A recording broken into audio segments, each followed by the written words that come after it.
درود بر شما. خب با فصل دوم مبحث روانشناسی تاریک با هم دیگه پیش میریم. امیدوارم که هر فصلی که از این بحث رو با هم دیگه جلو میریم بخشای تاریک ذهنمون هرچه بیشتر برامون نمایان بشه و بتونیم هم ازش استفاده درست بکنیم، هم اینکه دفاع بکنیم در مقابل افراد منفی که سعی میکنن از این روش‌ها بر علیهمون و عزیزانمون استفاده کنن. جنبه تاریک ترغیب منفی. چگونگی ترغیب دیگران موضوعی است که بسیار در مورد آن بحث شده است. تعداد زیادی مقاله و کتاب برای کمک به افراد در مورد نحوه ترغیب دیگران وجود دارد. آیا این بدان معناست که هر فرد ترغیبگر یک سوء استفاده‌گر است؟ قبل از پاسخ دادن به این سوال ابتدا باید این را بدانیم که یک وجه تمایز عمده میان ترغیب و ترغیب منفی وجود دارد. هر گونه تلاش از سوی هر شخصی برای تاثیرگذاری بر روی دیگری برای انجام هر کاری میتواند ترغیب تلقی شود. بسیاری از کاربردهای ترغیب وجود دارند که هیچ جنبه منفی ندارند و بسیار مثبتند. به عنوان مثال، اگر مذاکره کننده‌ای تروریستی را ترغیب کند که برخی گروگانها را رها کند، یا یک افسر پلیس با شخصی که قصد خودکشی و پرتاب خود از یک لبه به سمت پایین را دارد صحبت کند و او را ترغیب کند که از این تصمیم منصرف شود، این نوع ترغیب را میتوان ترغیب مثبت دانست. با این احتساب ترغیب منفی به چه چیزی میگوییم؟ اولین تفاوت بین ترغیب منفی و مثبت انگیزه پنهان در پس آن است. به عنوان مثال میگم، شما فرض کنید که یک رابطه‌ای میخواد شکل بگیره، یک آقایی به یک خانومی در واقع سعی میکنه پیشنهاد رابطه بده، پیشنهاد یه ازدواج بده، سعی میکنه خودش رو بهتر نشون بده، سعی میکنه شاید از اون چیزی که هست چند لول خودش رو بهتر نشون بده تا این رابطه شکل بگیره. خب تا اینجای کار این ترغیب مثبت هستش، چون قصد و نیتش مشخصه. اما در بحث ترغیب منفی اینطور باید بگیم اولین تفاوت بین ترغیب منفی و مثبت انگیزه پنهان در پس آن است. از ترغیب مثبت فقط زمانی استفاده می شود که قرار نباشد هیچ آسیبی به شخص مورد نظر برسد. مثال مذاکره کننده نشان می دهد که ترغیب مثبت حتی می تواند جان انسان ها را نجات دهد. انگیزه ترغیب منفی اما بسیار متفاوت است. ترغیب منفی فاقد هر نوع انگیزه اخلاقی است. انگیزه در ذات خود گاهی میتواند مبحثی به دور از اخلاقیات و حتی غیر اخلاقی باشد. اگر ترغیب مثبت را فرایندی در نظر بگیریم در جهت متقاعد کردن دیگران برای کمک به خود، میتوان ترغیب منفی را فرایند واداشتن افراد به انجام کاری در نظر گرفت که هیچ پیامد مثبتی برای آنها به همراه نخواهد داشت. بعضی اوقات مردم با علم به این مسئله که ممکن است این تلاش آنها برای ایجاد انگیزه و تغییرات مثبت در دیگران راه به جایی نبرد، از انجام کار درست دست بر نمی‌دارند و با بردباری تلاش خود را در جهت ایجاد تغییر مثبت انجام می‌دهند. اما سوء استفاده‌گران ماهر کاری می‌کنند که قربانی گمان کند که بهترین تصمیم را گرفته، در حالی که کاملاً برعکس است. بنابراین انگیزه‌های اصلی ترغیب کنندگان منفی چیست؟ پاسخ به این سوال به تیپ شخصیتی فرد ترغیب کننده بستگی دارد. برخی از افراد به دنبال ترغیب دیگران برای تأمین منافع شخصی خود هستند. مثل کسی که در حال ترغیب کسی است به خاطر منافع مالی، منافع جنسی، منافع در واقع روابط خاص یا هر چیز دیگه‌ای. اما عده‌ای دیگر تنها با هدف آسیب رساندن وارد عمل میشوند و حتی ممکن است ترغیب منفی دیگران فایده‌ای برای آنها در بر نداشته باشد. مثل افرادی که سادیسم دارند و از آزار دیدن دیگران لذت میبرند. با این حال این کار را صرفاً به منظور تحمیل درد به قربانی خود میدهند. در این میان افرادی هم هستند که تنها از حس کنترلی که توسط به ترغیب منفی ایجاد میکنن لذت میبرن. خب فقط دوست دارن که کنترلگر باشن، در واقع دست بالای این رابطه رو داشته باشن. دستاوردهای ترغیب منفی و مثبت بسیار متفاوت هستند. ترغیب مثبت به طور معمول منجر به یکی از 3 سناریوی زیر می شود: ایجاد منفعت برای شخص ترغیب شده، یک رابطه برد، سود متقابل برای شخص متقاعد شده و شخص سوم ماجرا. همه این نتایج برای شخص متقاعد شده همه این نتایج برای شخص متقاعد شده نتیجه مثبتی در بر دارد در نهایت. اما ترغیب منفی نتایج بسیار متفاوتی دارد. در این ماجرا همیشه این متقاعد کننده است که سود میبرد. گاهی ممکن است در کل ماجرا مستقیما پای نفع شخصی متقاعد کننده در میان باشد و گاهی حتی ممکن است فقط همین احساس رضایت از نفوذ بر روی دیگران و کنترل آنها برای او کافی باشد. بد نیست که برای درک بهتر ماجرا مثالی از یک ترغیبگر منفی بیاوریم. شخصی که برای سود بردن از بیمه عمر دیگری او را ترغیب به خودکشی می‌کند. در این ماجرا علاوه بر اینکه سود مالی نصیب شخص ترغیبگر می‌شود، قربانی جان خود را از دست می‌دهد و در عین حال به اشخاص دیگری هم که در این میان به زندگی قربانی اهمیت می‌دادند، مثل خانواده‌اش، آسیب وارد می‌شود. آشکار کردن ماهیت ترغیبگران منفی. چه کسانی از ترفندهای ترغیب منفی استفاده می‌کنند؟ ویژگی اصلی این افراد بی‌تفاوتی و یا ناتوانی در درک پیامدهای مخرب رفتارشان بر زندگی دیگران است. چنین افرادی یا کاملا خودشیفته هستند و نیازهای خود را بسیار مهمتر از نیازهای دیگران می‌بینند، یا جامعه ستیز هستند و قادر به درک مفهوم احساسات دیگران نیستند. ترفندهای ترغیب منفی. ترغیبگران منفی از چه طریق به اهداف خود دست می‌یابند؟ برخی از افراد ممکن است این تصور که یک مسئله آسیب رسان مانند ترغیب منفی واقعاً صحت داشته باشد را زیر سوال ببرند.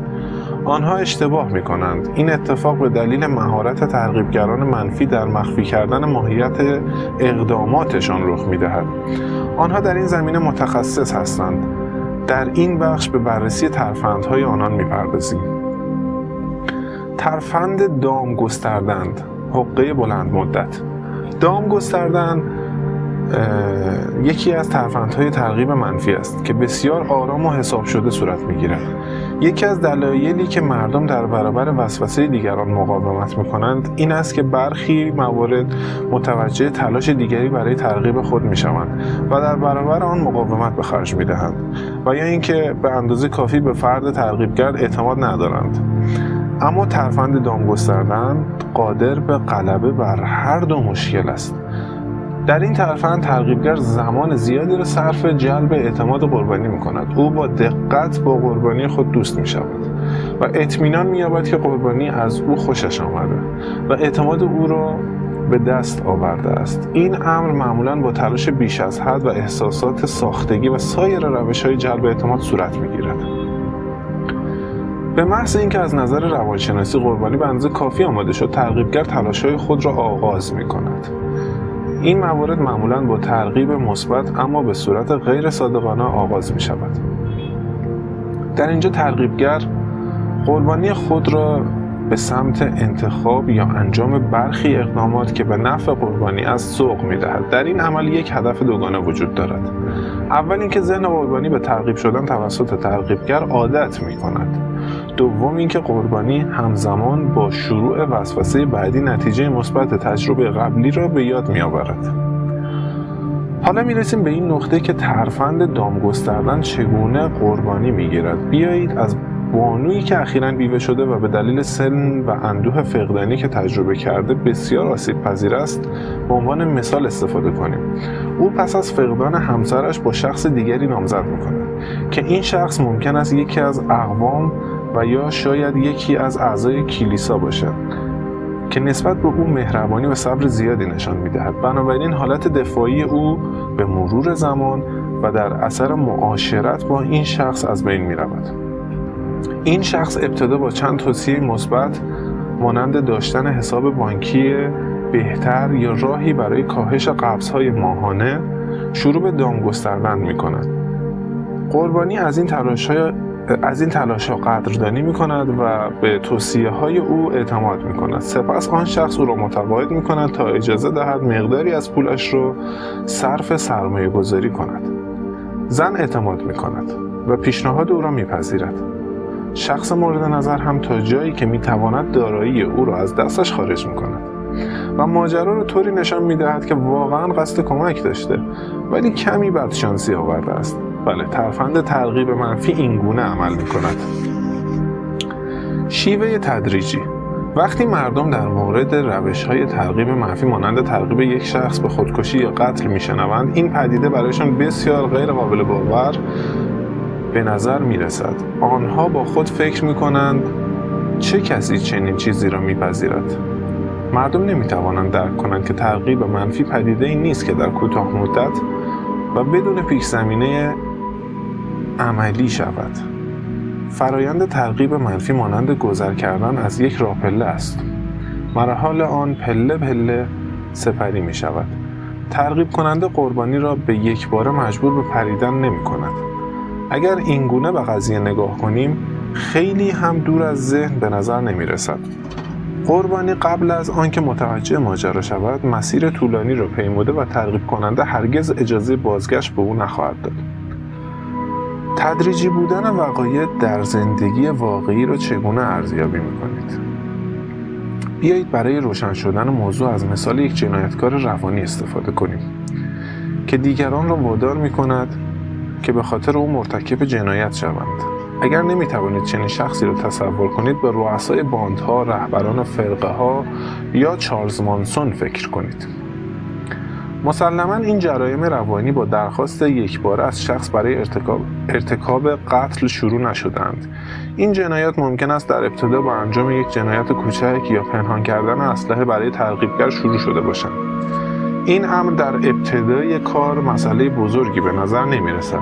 هرچند با گذشت زمان اعمالی که قربانی به انجام آن ترغیب می شود شدت می یابد. در اکثر موارد ترغیبگر یک اهرم فشار مخفی دارد که به وسیله آن قربانی را وادار به ارتکاب جرایم کوچک می‌کند و قربانی قبل از اینکه بتواند درک کند چه اتفاقی در حال وقوع است، ناگهان به خود می‌آید و احساس می‌کند به شدت درگیر ماجرا شده و دیگر راه برگشتی برای او وجود ندارد. در این مرحله به راحتی می‌توان قربانیان را ترغیب کرد که حتی تکان دهنده ترین جنایات را انجام دهند، زیرا در ذهن آنها چاره دیگری وجود ندارد. مخفی کردن اهداف واقعی. روش‌های مختلفی وجود دارد که ترغیبگران را قادر می‌سازد که از اصول روانشناسی تاریک برای دستیابی به خواسته‌های خود استفاده کنند. پنهان کردن خواسته‌های واقعی سوءاستفاده‌گر گام مهمی در جهت موفقیت در استفاده از ترفند ترغیب منفی است. بهترین ترغیبگران بسته به شرایط قربانی و اتفاقات پیش رو می‌توانند کارسازترین ترفند را برای به دام انداختن قربانی استفاده کنند.